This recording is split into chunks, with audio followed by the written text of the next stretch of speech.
Торжественная церемония инаугурации президента Туркменистана состоялась в пятницу во дворце Рухиет в Ашхабаде.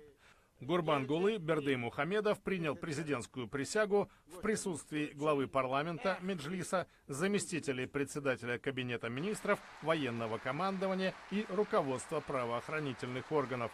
В числе приглашенных в зале находились депутаты, представители политических партий и общественных организаций, члены Совета старейшин, иностранные гости. После присяги и вручения удостоверения президента прозвучал государственный гимн.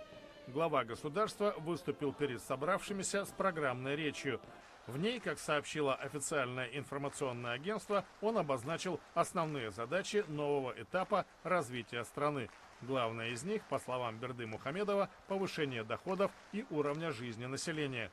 Он призвал развивать экономику страны, рационально используя природные ресурсы и опираясь на творческий потенциал народа.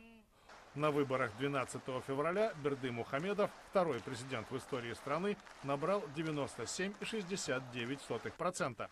Результаты остальных 8 кандидатов колебались от 0,06 до 1,02%.